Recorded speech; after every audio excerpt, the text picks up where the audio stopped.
Welcome to episode 19 of the Cards and Cartridges podcast. I'm your host, Ryan, aka OG Retro. I'm here with my man, Chris, aka Koozie Retro Games.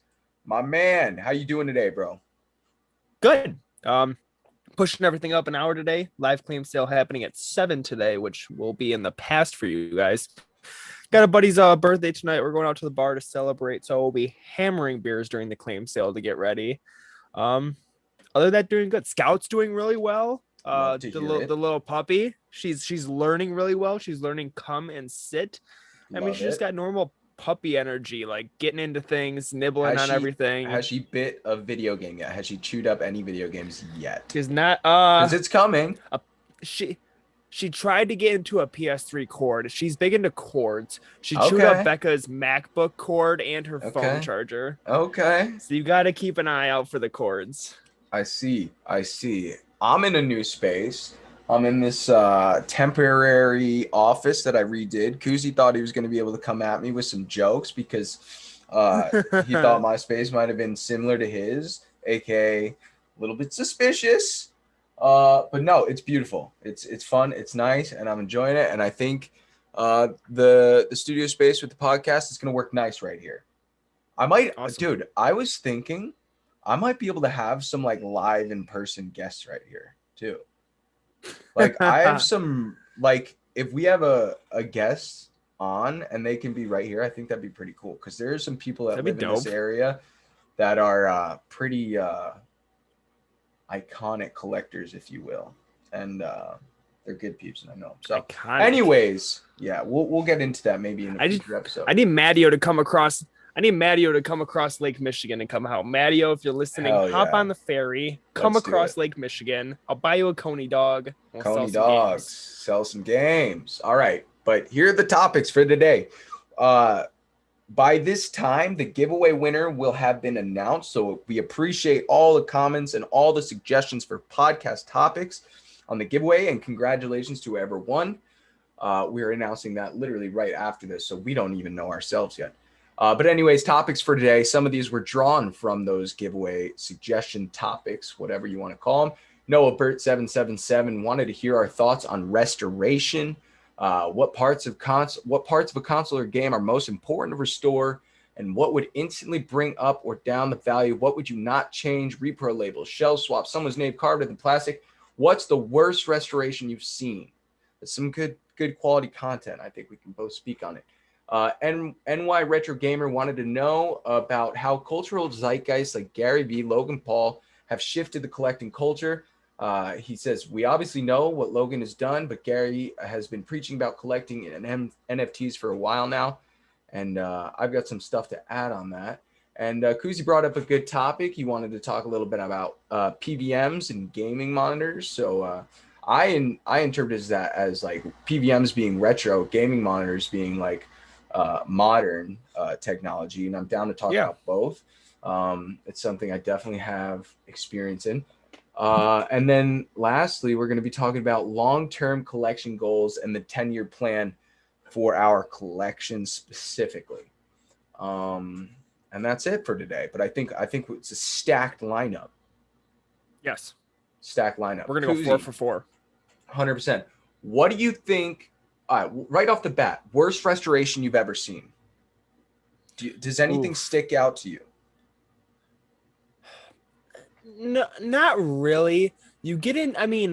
I picked up an Xbox 360 bundle like a week and a half ago, and it's like your typical like probably the kid who owned it thought he was a hydro dipping like master, and he could just like custom paint his controllers or whatever, and it doesn't look good to where even like the point where like it's like equal value but adds a cool factor. It just looks bad to like the controllers.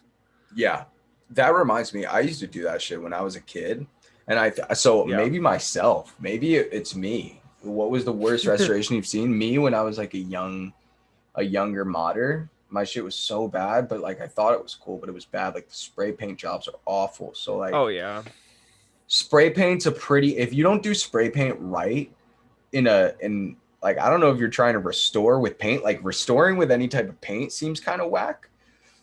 I don't know. Like if you were to try and I think that's more custom.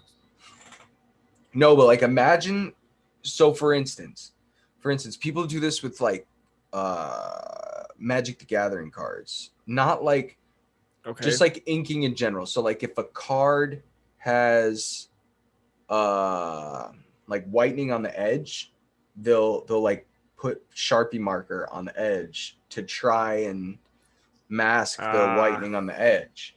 So it's like kind of like that. It's like that kind of restoration is so stupid because number one, it inauthenticates the card. It's like if you try to grade that, like Beckett doesn't even grade stuff with inking like that, and like any type of like Don't they call like alterations?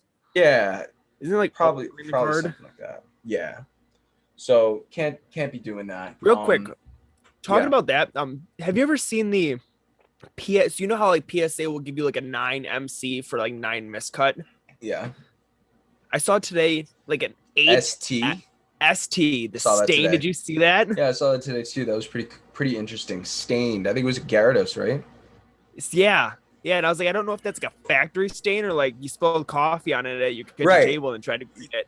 Yeah, I also was a little confused. Like, at what point, what qualifies a stain? Like, because I can stain things a lot of ways. I guess. Clip I that. feel like it would just like hurt the value a lot. Yeah, I don't know. Okay, it back to was the curious. restorations. Yeah, I'm trying to think if I've seen anything like wild. I feel like, dude, honestly, like I said, I feel like I contributed to some crazy shit when I was a young modder, But and I've also seen like really good stuff. Talking about like you, we follow our boy Retro Nintendo here on Instagram. He does oh crazy yeah, custom work. Like he put like a PS2 in a Batman like stain, like a Batman like yeah, the like Super 4 foot. Nintendo and a Millennium Falcon. Yeah, you could do like crazy cool like custom work when you like change the shell. Because people like change like do shell swaps all the time to like make like custom colors and stuff, and it's cool. But Right. it's like you've seen that a million times. But when you actually do something and like turn it into something that people haven't seen before, it is so badass if you do it correctly. 100%. Um, which okay, so part of the question was which parts of a console or game are most important to restore, and what would instantly bring up or down the value? So I guess parts to restore. I mean, just the way I took that question was like, what parts should you like take care of most in your games or your systems? So I took that as like cleaning the pins, making sure your pins are polished on your cartridge That's like games. the That's gonna help easiest. them. That's like the easiest one to do, you know? Yeah, clean your pins. If your game's really scratched, you can get it resurfaced. Even like okay, so something that I find that really helps bring up the value is changing the pins on an NES, especially when selling locally. People Mm. don't want to have to put a game in, jiggle it around, pull it out, blow in it, put it in, jiggle it 4 times. You can buy pins on eBay for like $5 shipped, and it's really simple to replace the pins on an NES, and its first try fires up every single time. Most old systems are pretty easy to work on, and with like very basic knowledge. And if you have like a little soldering skills, like you can Yeah. work on like most of the other problems you would face in restoring some of these consoles. For instance, like Game Boy Colors, oftentimes they have, I think Game Boy Colors have 3 capacitors on them, and they're like surface mount capacitors, and they're uh, rather easy to get off and replace. And those are like it's one of the most common points of failure for that system, and it's pretty easy to do. Like the Similar, sound. yeah, the sound will go out because of capacitors, or I think brightness levels, or like the speed. I think there's a variety of things they do. You know, Yeah. I'm not a electrical engineer, but I know they're important. And then with And that most being of the said, times, continue. I was gonna say, go ahead. I was gonna say most of the times, if you have that basic soldering skills and you find stuff with like dead speakers, you can get them for cheap, fix the speaker for $2, and then flip it and make a profit. That's true. Or add it to your collection. I've definitely Yeah. done that before, like fixed stuff and added it. Um, I think that I have an N64 controller behind me, and I think that one was like I brought that back from the grave. Like it was in rough shape, but it's in good shape now. So like one of the most important things instantly bring up the value is cleaning, like a thorough cleaning, right? I Yeah. don't think you can, as long as you don't damage the product with whatever you're cleaning it with, instantly brings up the value. Oh, and it's so much easier to sell things. I may see a game I want in a claim sale, but if it's physically dirty, it annoys. Like, why would I pay for it? But then you hit it with a Lysol wipe. You're careful with the magic eraser, etc. It just, the overall appearance is so much better. It makes it so much easier to sell. Right. No, that's I think one of the first things. I think, for instance, Game Boy Color games with dead batteries. You replace a battery, which takes literally 2 minutes and like $2 in parts. And that game instantly you can charge. I mean, again, I'm not making up these prices, but the games go up significantly in value. I would say a good 10% at least, I if was the gonna say battery probably an is additional. working. You're looking at like a Pokemon game. You're probably looking at an additional $10 to $12 for a good battery game. Yeah, Maybe even more. right. I agree. So that's another thing right there. Some things that would instantly bring down the value. I think repro labels. I don't like repro labels.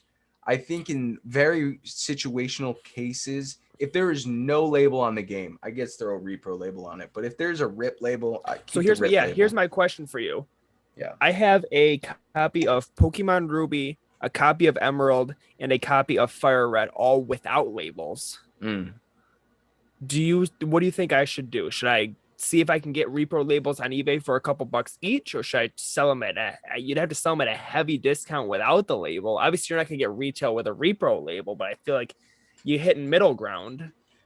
Maybe you get the repro labels but don't put them on, and then sell them like that with the repro label if they want to put them on. Yeah, I don't know. I'll look into it. They should only be Don't a go couple bucks each. right. Or just don't go through the trouble and sell it without the label. Yeah, that's my only thing, because I was like, I'm against Because it's not repo labels too. it's not gonna. I don't think it would really increase the value much, if at all. I think it would. I think you'd hit a middle ground between authentic and no label at all. Yeah, that's fair. That's fair. And then shell swaps. Eh. Again, modding is cool. I've replaced I've replaced back shells like on N64 games. Like I'll have like a Mario Kart 64 and I'll replace it with a Madden 64 or whatever. Very true, very true. I'm down with that. And I'm down with like mods, like Game Boy Color mods with shell swaps, or that kind of stuff is cool. So I think a lot of times that can add value. I'm not big into like having like repro games in my collection. Like I won't have like a copy of like Musha repro. I don't even know. That word sounds weird. Repro. Like repossess my car. Yeah, like that. Oh, all right. They're coming for the Chevy, bro. You're gonna repo my Musha. I don't want that in my collection. Yeah. Even like if I found a game where I had like a reproduction label on, I probably wouldn't keep it. It's just not my style. Yeah, I agree.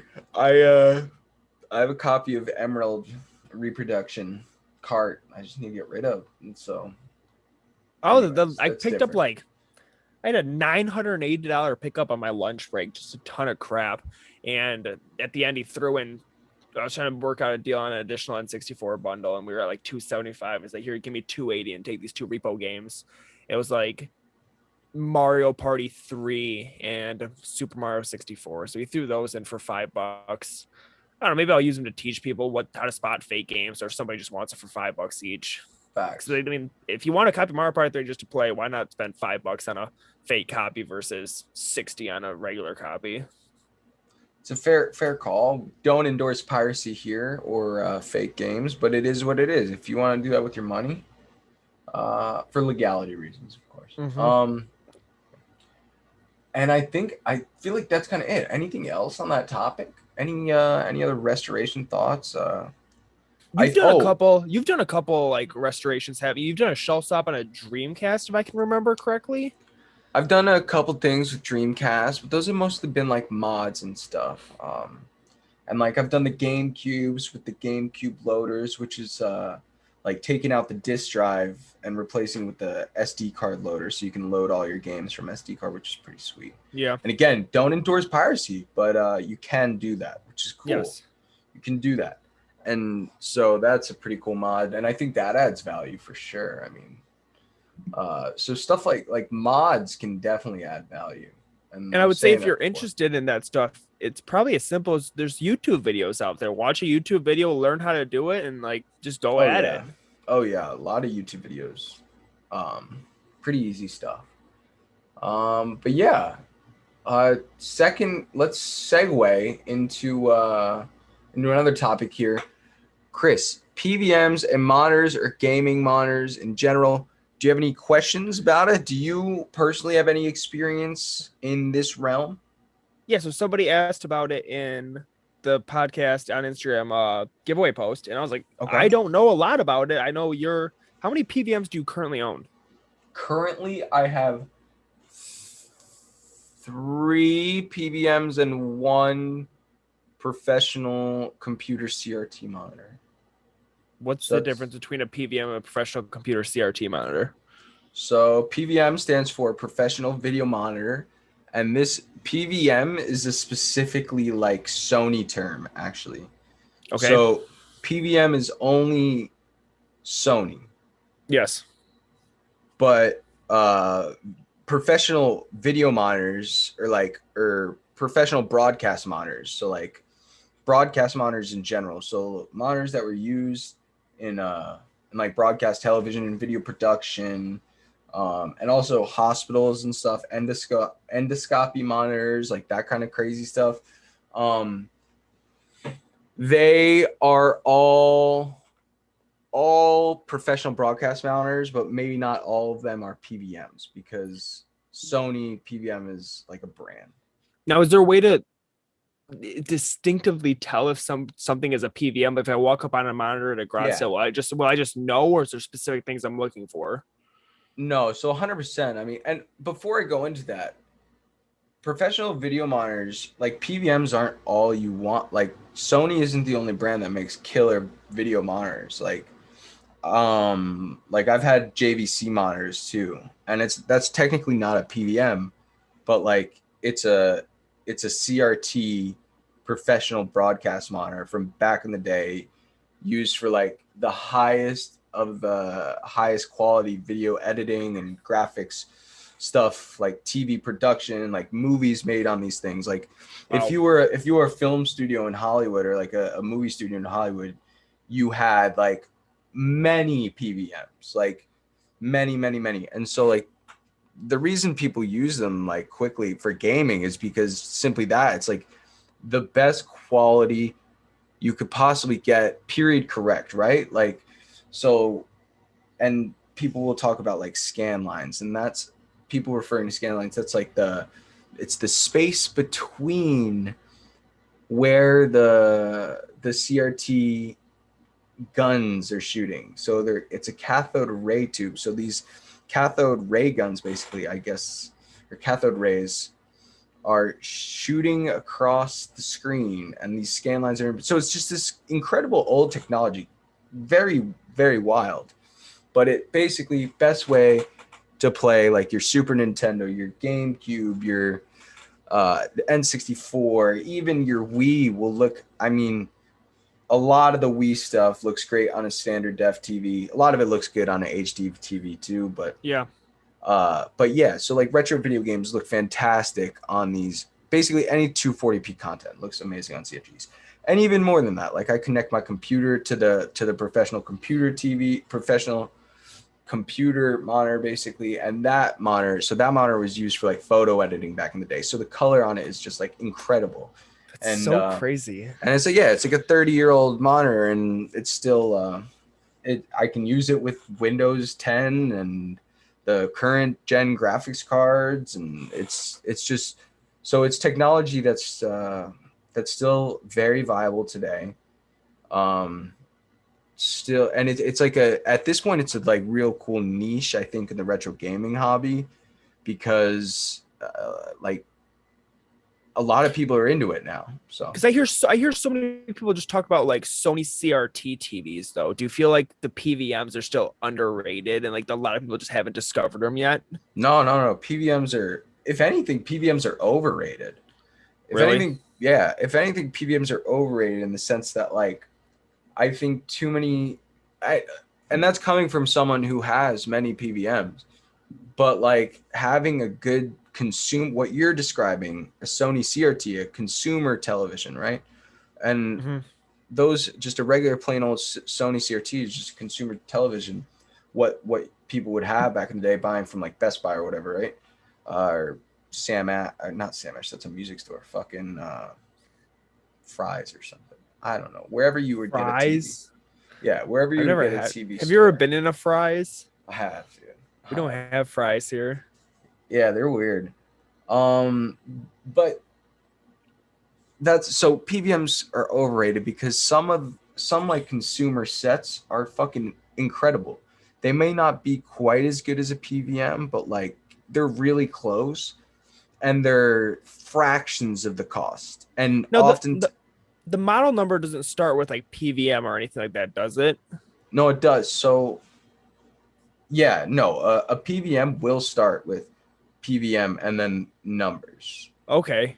So So if that's you a were to look, distinct thing. yeah, if you were to go and see like, so there's I have a PVM behind me, and if you were to look at that, it'll say, well, this one is actually a rebrand. So this isn't actually a Sony PVM. This is the Olympus monitor, but it's a rebrand of a Sony PVM. So this one says something a little different, but if it was the Sony equivalent, it would say Sony PVM and then a bunch of numbers, 20M2 DU2 or something like that. Okay.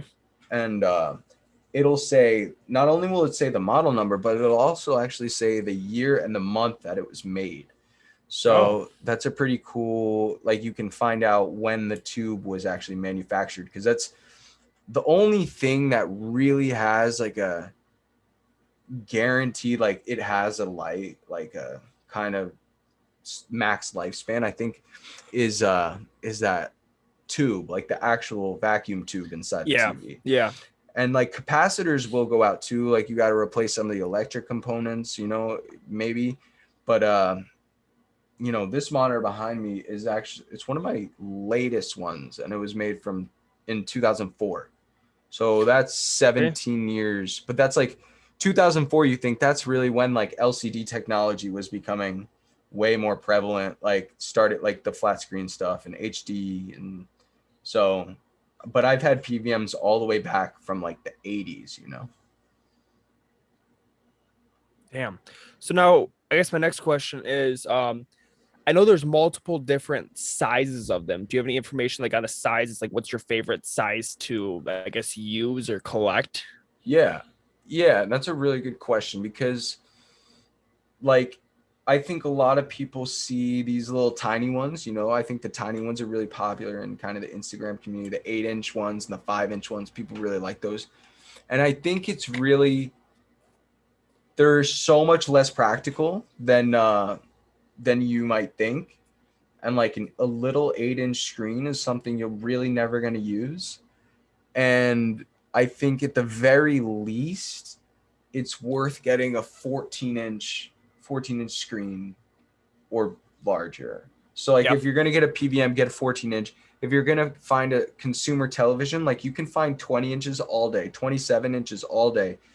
And you're looking for consumer televisions, you're looking for something with component input. So like not just the yellow, but you want to see the green and the Yep. green and the blue inputs on the back. Because that means it's going to have component input. It's a way Do the crispier video PVMs have signal. those? Yeah, so PVMs have usually either a SCART input connector, which is like a European style connector. We Yep. never really got those in the US. But it's like HDMI before HDMI essentially. It's like a one cable solution for analog technology. But then also, like this one has BNC connectors, which are like these. I don't even know how to describe. It's like a locking Is it metal kind of like connector. is it like an RF? It kind of looks like that, but it's like a locking RF, but not. Yeah. But anyways, if they have, so this one has component, which is the same thing as those, like as the consumer set. Just a different connector type. It's the same signal type though. Yeah. Um, but Do PVMs have remotes? yeah, there's some that have remotes. This one might, but I don't have it. They don't I have like bet the you traditional version. They don't have like traditional remotes. I bet you remotes would be expensive because I know like when I'm at like thrift stores and things like that, I look for like Sony, Panasonic, things like that remotes. They're usually like $2.99 at the thrift store, and they're usually $10 to $20 per remote reselling on eBay. So I wonder Yeah, if like the PVM remotes would have exponential more value. they definitely do, and it, it's just weird. Like it's something you definitely don't come across often. I guess that's probably why. And they're like very, I feel like Yeah, limited use cases. Like you don't really need it because I don't know, but yeah, that's I awesome. don't know. It's a really cool niche hobby. I guess I'm trying to remember like when I got into it. I think I remember I picked up my first like CRT when I started getting into like retro gaming because I just want to like play N64 the way it was supposed to be played, like on a good CRT. Yep. And then once I got that, it just, like all my hobbies do, it just snowballs. And like I was like, I need a PVM. They're so cool. And then I found one locally for super good deal, and like I found most of mine for like really really good prices. And Yeah. it's hard in today's market with them because they've become so popular. Like it's, um, I've actually, like, truthfully, I've made a lot of money like buying and selling them just because, not, it's not like something I actively do right now, but like the way they take up a lot of space, right? So like Yeah.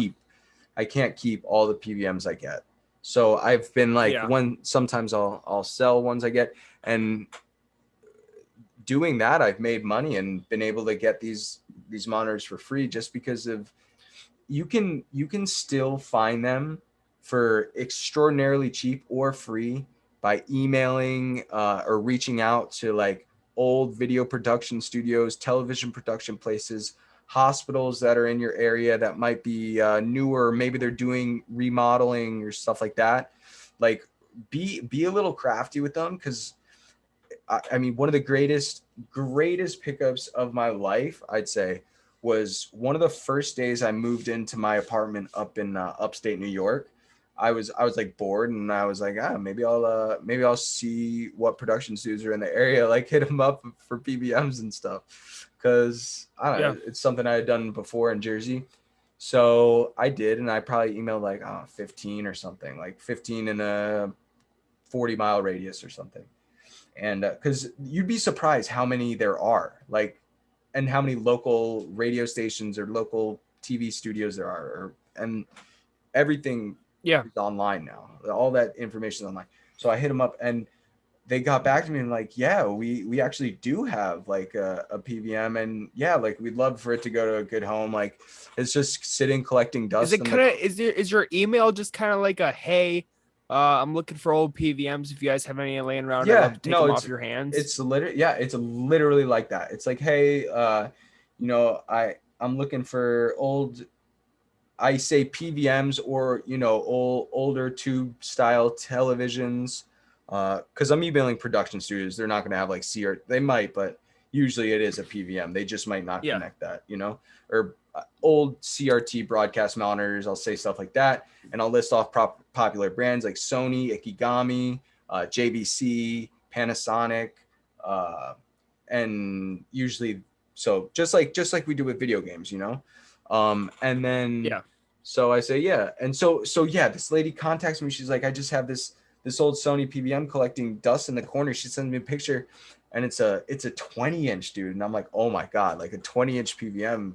And she's like, yeah, like I just wanted to go to a good home. Like no worries. Like come by and grab it. I'm in Ithaca. And I was like, oh wow. And so I look up her address, and it's literally a block away. Like, I shit you not. Like you're Like, walking. oh, I if it wasn't a 70-pound monitor, it's a 1 minute walk. You could have crawled there. 100% one Yeah. minute walk. So it was like so wild. It just goes to show you, like, people just have this stuff, and like for PVMs especially, like video games would be pretty tough to do that nowadays to just get stuff for free like that. But in terms of like Yeah. getting PVMs for good deals or free, I've had this happen multiple times. Because off their alternative is to pay recycling fees or sell it if they don't Yeah. want it. But a lot of the times they're what people are thinking in that situation is like giving that monitor to a recycling place, and they charge money. So to have you come take it away for free, oftentimes they see that as a benefit, like better than their other option. Exactly. So it's kind That's of fun. awesome. Dude, that Yeah, was such great information on that. Thank you.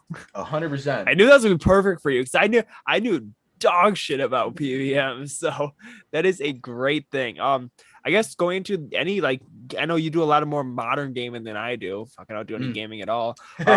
What are you talking like what do you know about modern like gaming monitors? Like what kind do Yeah. you have? Do you know So any like specifics about those? I don't know, like so like I don't keep up to date, I would say, as much as I do, but like it's huge to have. So the biggest thing is going from like a 60 refresh rate is the biggest thing. That's what I want to say. It's like refresh rate. So like a monitor's refresh rate is basically how many frames. Ooh, my internet connection is unstable, so I hope this doesn't cut out, but should be okay. Can you hear me? I can hear you. All right, we're good. So basically, refresh rate is how many frames a monitor is rendering. I think it's a second, or yeah, it's a second. And It's so like FPS, isn't it? yeah, Frames per well, second. FPS correlates with uh, the refresh rate of a monitor. Basically, Okay. the maximum refresh rate of your monitor is the maximum FPS a monitor can like theoretically display without screen tearing, without the monitor basically getting out of sync with itself. So having a higher refresh rate monitor is what you want for a gaming monitor nowadays. It's like you need at least 120 hertz or 144 hertz. Um, I see. yeah, but other than that, Awesome. Yeah, because I mean, yeah, definitely. like That was I know there's like great information. OLED technology too, so like versus LCD. So OLED is just like another type of display, and people are really raving about that. So Future. the That one future. SpongeBob episode where Squidward's in the Krusty Krab and they're in 2040 or whatever, and it's all silver, and he's just on the ground screaming "future." Exactly. Apologize if you can hear my dog going ballistic. Molly, calm down. No, Um, you're all good.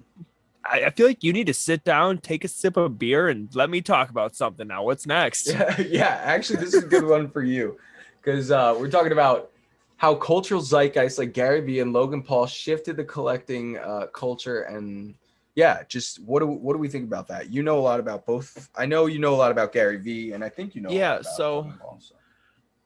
we talked about Logan Paul on the last episode, I believe, with his BGS 10 Charizard. So we can get into that, I guess, second. So Gary Vee, I started listening to him like December of 2018, just at my internship, sitting at a desk job all day, being bored. I'm adventuring to new things. I'd listen to him like nonstop. Because I mean, he's a entrepreneur marketing guru, and that's what I like to see myself as, maybe without the guru, but I majored in marketing entrepreneur aspects in my life, so I took a lot of what he said into my daily life. And he knows a lot, and he knows a lot about culture and how it affects the market. So he's, I guess, looking at it from a sports card point of view, he's always been big into sports cards, and people say he's pumping the market or things of that nature, and they give him credit for that. But I guess it's just like, I don't think he's pumping the market. I think it's just a guy talking about his hobbies, but the fact that he has such a big following, it can be seen as pumping the market. Like if me and Ryan or OG Retro or whatever are talking about the evolution's Charizard, it's not going to do anything to the market. We're just talking about something that we like. But if Gary Vee talks about it, it's like, oh my God, he's pumping the market. He's got 10 of them. Now he's going to sell them. But he's came out and said, like, when he talks about like the beginning of this season, he was huge on Kevin Durant cards, and Kevin Durant was hurt all last year, so his cards were kind of down in price. He's like, guys, like Kevin Durant is the guy. Like, he is a good basketball player. His cards are down right now. He's coming off of injuries with a new team. Like, you guys need to buy Kevin Durant rookies. And people were saying, oh, he's pumping the market. He's selling off his Kevin Durant rookies now. But he's came out in videos, and I believe him. He's like, listen, I have 15 Kevin Durant rookies or whatever, and I've sold 0 of them. Like, I am holding these. And then Kevin Durant goes on to have a great season. He's the guy in the playoffs. He puts the Nets on his back for 2 games. They end up losing to the Bucks because they couldn't stay healthy. But I mean, that team's coming back next year with a vengeance. And if they can stay healthy, the Nets are going to win the championship next year. Yeah. So I guess you get into the aspect of, are these big cultural people like good for the market or bad for the market? And I think it's just people talking about what they like. Like, obviously he's a businessman and an entrepreneur and a motivational speaker, but he has hobbies. I mean, Logan Paul has his YouTube career and his podcast and his, I guess, fighting career now. But he also has hobbies. We've talked about Logan Paul and Logic. Like, they grew up with Pokemon cards. So the fact that they have money right now, like, if you've got 40K to spend, why wouldn't you spend 40K on base set Pokemon cards and relive your childhood? I know if we had the money, we'd do it. I'd do some silly stuff like that, 100%. And I think it's just them talking about what they like and what they enjoy. And Gary Vee is big on he wants his audience to win. His thing that he always says, and I haven't listened to him much probably since I graduated college. I don't know if I've fallen. I don't know if I've fallen off of him or just I fell off. I've fallen. I think fallen. But I know what he has to say, and it's just implementing it into my daily life. But like, he wants his audience to win. So I think when he gives advice, take it and run with it. Like, I was in this, I guess the question talked about NFTs too, didn't it? Yeah. So like what Gary Vee came out with his own NFT recently called. So Gary Vee came out with his own NFT recently called V Friends. And it was just a bunch of like characters with motivational names. So like Courageous Coyote and Buzzing Bee or things like that. And they started a Dutch auction, and it was for sale on vfriends.com, and you paid with Ethereum. And I had bought an Ethereum at the time. So I think I paid $2,700 for my Ethereum at the time. And I guess all the buzz around that mixed with other things drove the price of Ethereum up. And I didn't end up buying a V-Friend because I was so the V-Friend, it was your NFT, so it was your digital art, but it also had perks to it. So the basic one got you into starting in 2022. So 2022, 2023, and 2024, he was going to have a conference. And by owning that NFT, you had free admission to the conference. It's pretty cool. So yeah, he's doing more things with, he's using those as like a ticket. And he also had like he called them gift goats, where he would send you like 3 care packages a year. Who knows what's going to be in them. Or he had ones that was like, if you buy this NFT twice a year, you get to have brunch with me. Or twice a year, you get to come garage sailing with me. That's wild. So those were, I didn't have 20 Ethereum, $40,000 to spend on those ones. But I was in this weird place where when I bought the Ethereum, it was $2,700. And when the NFTs went live, Ethereum was like $4,500. So I was trying to weigh my options of, do I want to buy this NFT or keep my Ethereum and hopefully profit on it? And I didn't end up buying an NFT. And I'm kind of wishing that I did, because Gary Vee has talked about with these, like, he is making it his life goal to make these worth it. And they're for sale on, I believe the website that you can resell NFTs is called OpenSea.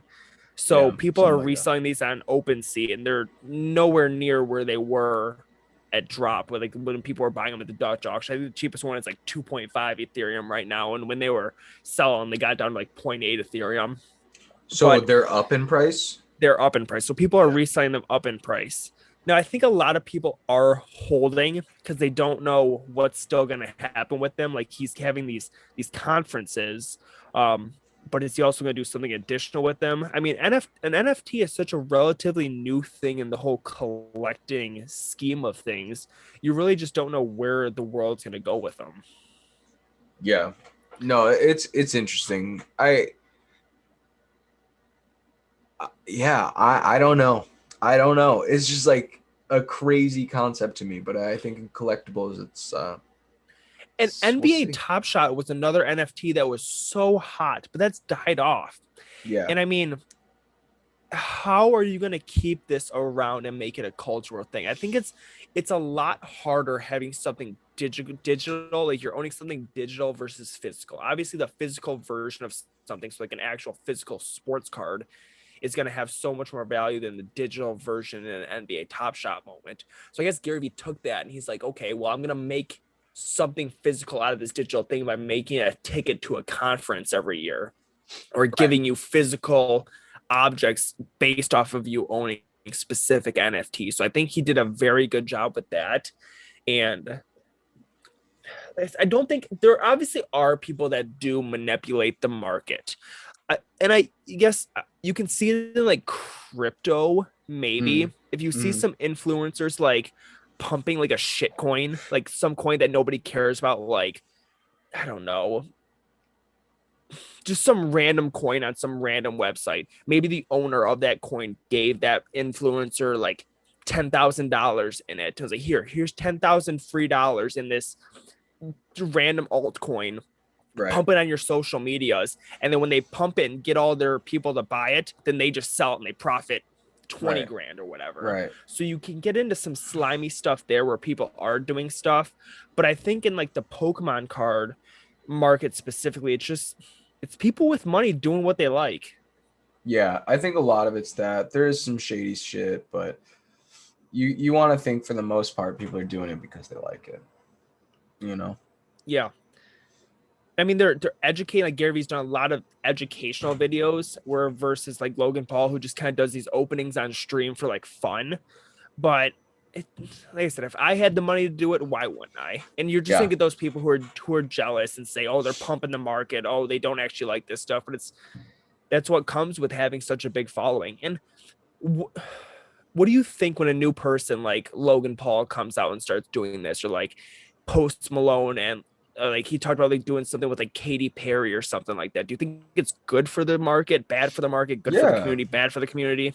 I think I think as long as they're doing it in a positive way, it's always good. Like more publicity, uh more good publicity for the market is only good in both of the Yeah. ways you just said, like economically and like getting people interested and excited and passionate and like that kind of thing. Like I think a very small minority of people kind of ripped on like the Pokemon company when they did the collab with Katy Perry. But like I think if you really think about it, like that's dope. Like number one, Katy Perry's a It's fucking so icon. cool. and it's like it's it's elevating this hobby that we all love and keep very close to us to like another level kind of. It's fucking And cool. Fox 2 News and CNN were never doing news stories on the Right. latest Wayne Gretzky card to Right. sell. But Right. now every time a Wayne Gretzky card sells, it comes out on the news. And the only negatives I see from this, so like back when like the whole first print sticker seals, Rev A, like Mario Bros were selling like in heritage auctions for crazy money. Just using this as an example, it goes for Pokemon cards or sports cards or anything like that. These new stories come out, and just your typical Joe and Sally sitting at home with their family of three watching the nightly news while they eat chicken parm and rice. They see these like, oh my God, I have this N64 in the garage with Madden 06, NHL 94, and FIFA World Cup. And then they think they have gold. So when Right. you go to their garage sale and you ask for video games, and they're like, oh, I just saw in the news a Mario sold for $140,000. This stuff must be worth $100,000. Yeah. That's the only negative I get from it. When you start, like, my dad would text me like, hey, I just saw this on the news. Like, Right. and then it's got my dad sitting in the basement shifting through his shoeboxes full of baseball cards, like from when he was a kid looking for stuff. And it's just like, my dad works 14 hours a day. Like if he has time to then come downstairs in the basement and sift through baseball cards, so many more people are doing it, and then they think they just have gold on their hands, and it was already it was already difficult enough to explain to people like, hey, you don't have gold, but now it's just even more difficult. So that's the only negative I see. Yeah, no, that's a good point. 100%.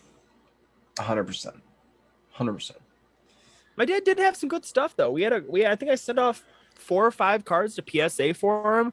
He didn't get much, but I mean, he didn't get high grades, but he got good return. Like he had Nolan Ryan rookie cards, Robin Hell Yount rookie yeah. cards, Johnny Bench rookie cards, like iconic players from like the 60s and 70s. So can I just send him off to PSA? That was back when I could send cards for $9 a card in bulk. The good old days. But I kind of sent him just off just to get him in a plastic case, and it was cool to see his reaction, like seeing his childhood cards in like a plastic case, like protected forever and like graded. It was cool to see his reaction. Now he's like, sell him, but now he's like, sell him, give me the money. I don't care about him anymore. Yeah. But it was cool. That was cool. Let's talk about collecting and what we might or may not do. Your dad chose to, get rid of some of his collection. What are we doing what are our long-term collecting goals, and what's the 10-year plan for the collection? Go ahead. I need a sip of beer. All right. So I guess my long-term collecting goals, right off the bat, I want to continue to focus on like games of my childhood, kind of like collecting stuff from my childhood, and whether, because at this point I have most of those things, right? But I guess my focus is kind of shifted to like CIB copies or sealed copies, graded copies. So like I knocked off a huge one, sealed graded copy of Silver, right? And I've got coming back from WADA now, God of War 2 sealed. So like that's a huge PS2 game. So I think more stuff like that. Like I wanna have like an archive of games that are just like my childhood classics. God of War 2, Sly Cooper, Kingdom Hearts 2, Pokemon Fire Red, Pokemon Red, Star Wars Pod Racer, like some of World of Warcraft. Like, oh my god, I wonder if I can get a World of Warcraft game created. Probably. I have to go VGA. Yeah, but that would be really cool. Something like that. Like, I just want to continue to get these like collection pieces that are like meaningful in that way, where it's like like the best parts of my collection are the ones that remind me of the childhood aspect for sure. So like that's a video game, and then like I guess the like my card collections, I'm pretty satisfied with like what I have, and I think really the only other collection goals would be like I do want a first edition Lugia from Neo Genesis, so like that would be cool. And then maybe one day like some more, like I want to continue to add my vintage sealed product collection. Yeah. But that's really it. Nothing too now, crazy on that, because I'm when pretty you satisfied. grow up and when you grow up and become a big boy, when you get your own house and you have a dedicated space for it, do you think you'd ever go for full sets of anything? Like, would you want a full GameCube set? Would you want a full? No. Well, I mean, I have like I'm close to the N64 full set, so I guess I would do that. Like, it's not that it doesn't take up that much room. And that's what I'm at. Like, N64, I'm going for a full set just because there's 296. I'm at like 245. I enjoy it. Wii U, I'm going for the full set just because it's a smaller library and I feel like it's underappreciated and a lot of the games are still cheap. Going for the full set of Nintendo Powers. I love the way Nintendo Powers look when they're in a full set and all stacked up. Now I have a question. Because you don't play you don't play that many games, and you don't have like these, when you're collecting, going for these full sets, like what's driving that? I think it's more of like the achievement, like the goal achievement. I enjoy adding stuff to the collection that I don't have for those sets. Like it's just I have the goal. Literally the it's the collecting aspect of it. So, and it's like I guess if I had my own space and my girlfriend or wife then at the time wouldn't ring me a new one, I think it'd be cool to go for more full sets, but I also don't want it to be cluttered and like I don't know if I'd want rows of games in my basement. Yeah. But like Yeah. And N64, it's quote unquote easy. It's one of the smaller sets. We use one of the smaller sets. I love the way Nintendo powers, like I was saying, look when they're all stacked up, like the spines make a photo. So that's cool. And even like when I'm selling Nintendo powers, which I have a bunch tonight, when I'm selling Nintendo powers in the claim sale, like looking through them and pointing out the inserts or cool pages, that looks sweet. And then I guess just long-term goals, continue adding for free, like I've been doing, and then continue upgrading. So finding label upgrades where I can, finding boxes and manuals where I can, things like that. That's a good I don't point. think I'll stop anytime soon. Yeah. And it's And like, then like what would do you think you'd sell anything? I guess if like I've always said, like my collection's 100% free. So if something happened where I needed medical help or my girlfriend or family needed medical help, sell stuff to pay for that. If the truck took a shit tomorrow, buy a new truck or something like that. Or even like if the stuff still has value when I'm 55 or whatever, sell it all off and buy a beach house. Yeah. Like I Yeah. had the I time, I had the agree. time of my life collecting. And I think having this stuff too when I have kids will just be great. Like showing my like I think I'll have a Yeah. lot more fun playing these games with my kids. I'm not a big Oh solo yeah. gamer, so playing these games with my kids will be amazing. I agree.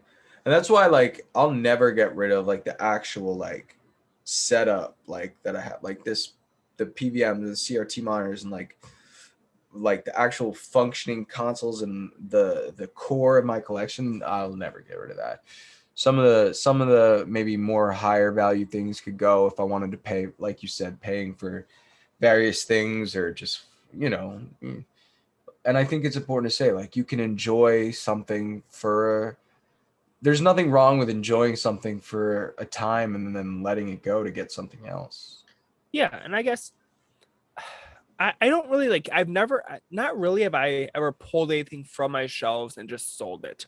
Like I'm not, and this is not to like flex, but like the extra $100 isn't gonna like do anything for me right now. So it's like I'd rather have that on the shelf to display and look at. And hopefully it goes up in value over time. Right. Like the stuff is going up in value over time. I see it as an investment, and a lot of collections are investments. Right. And we've talked about on the last episode like why we enjoy collecting, and that all goes into the stories behind it, playing with buddies, reminiscing on old times with buddies. I think just like I said, just you said it too, growing it and upgrading it, I guess is the word, is going to be the biggest 10-year plan. Hell yeah, dude. Awesome. I think we couldn't have answered that better. Do we have anything Yeah. else today, man? Any do we want to Was that answer all a 4 viewer topics? question? That was all 4 topics, bro. Ooh, we had time for dinner before the claim sale. That's what I'm saying. We did have a viewer question this week, and we are going to start this off with: we are not financial advisors. We are just two dudes that talk to you and give you a voice raise in your ears while you're driving and walking the dog. John Eaton asked us, how do you all report or record income for taxes or budgets when reselling? So I guess that's the biggest thing, because people think that, well, you should report your first dollar of income, I guess. And I guess where I'm going to take this is I have an Excel spreadsheet of everything I've spent and everything I've made. That's how I budget. Everybody does their budgeting a different way. If you have a set number of dollars you want to spend each month on games, stick to that budget. Or me, from a reselling standpoint, I like to see my profit. So that's just a simple Excel sheet. Yeah. Yeah. And I guess he's asking about tax too. So mine's all done through Excel, and then I bring all my stuff to a CPA. I fucking uh can't do taxes for shit. I failed accounting, I think 3 times. I also am like Bro, shout out invested. my accounting teacher in college, Dinesh Bhatt. There you Dude go. would quote unquote accidentally leave the answer key on the overhead projector during the test. That's And awesome. you'd go up and ask him, like, I really do think it was an accident, and he just didn't know. And like, sweetest old man ever. You couldn't understand him. He would ask for 1 or 2 students' phone numbers first day of class so he could give it to his wife, and I had some professors. the wife would call the students before. Unbelievable. just the sweetest old man, but accounting was a rough one. Yeah, no, but John, to answer your question, I have a professional do it. I record everything, like Kuzi said, record what I pay, record what I sell for, and then I choose depending on what I'm taking, either goods, services, friends, family, that kind of whatever payments. You're supposed to report everything, but you can, you know, you choose what to give to your account at the end of the day. And I'm not saying you lie to the IRS, but they'll come after you anyways. But okay, this brings me into a good thing. So I guess that goes for Instagram selling. So on eBay selling, before I believe before this next coming year, eBay would only send you a 1099 form if you did 20,000 in now sales. Now it's like $600, or like 200 transactions. Yeah. Now it's $600. I mean, I'm hitting that in a week. Yeah. Oh yeah. You can hit that. Someone can hit that one item. That's a big jump from 20 grand to 600. Yeah. But and I guess people are like, oh my God, why would I resell? Or like, why would I trade crypto? Or why would I trade stocks? You got to pay taxes on it. Mm-hmm. Yeah, you got to pay. But if it means you're paying taxes, it means you're making money. Yeah. Like you're never going to like pay taxes and then be in the negative. Right. Exactly. So, well, like why? But yeah. 90% of the time you're never going to pay, or even more, you're never going to pay taxes and be in the negative. Yeah. But like, if you're having to pay tax on, so it's just like paying fees. Like you're making money. Like, people complain about their eBay fees. Oh, my eBay fees this month were $350. All right, you sold a dick ton of inventory. Be happy. Right. Yeah, no, I totally agree with you, man. And I wish we were accountants, so we could give you a little bit more in depth into how it's actually done in terms of how people actually go ahead and account and do that. But bro, real quick story. Yeah. We were probably junior year of college. So my brother, I don't know, he's probably in 6th grade or whatever. We're sitting around the dinner table and he goes, what's your hardest class? And I go, probably accounting. And he goes, what? I go, yeah, accounting. He goes, counting's not hard. And I was like, no, not silly counting. Boy. I go, accounting. It's totally different. Very different, my friend. Very different. He'll learn one day. He'll learn. Oh yeah, I can't wait till that class gets to him. Hell yeah, dude. This is a good episode. Maybe a little bit shorter, but again, congratulations to the giveaway winner. If you didn't see the announcement, that'll be on the page. Actually, giveaway winners. There will be 3 winners. So, and the winners will be contacted as well. Remember to rate this podcast, Apple Podcasts. Give a 5-star rating. Drop a comment. It really helps with the algorithm, that kind of thing. Spotify, same thing. Drop follows, all that. Smash all the like buttons. Don't get too aggressive, but just do that thing. And we appreciate y'all. Remember to tune in to live claim sale. Usually 8 p.m. We're doing tonight at 7 p.m. So 8 p.m. in the future, 8 p.m. Eastern time. Twitch.tv/OG Retro live claim sale where we sell retro video games, modern video games, Pokemon cards, all the cool stuff. It's like a retro online thrift store. Yes. Very cool. Kuzi, anything else, brother? Nope. Have a good night, everybody. Or good start to your week. It's Monday morning at 7 a.m. Monday. Get that coffee in ya. Cheers. See ya.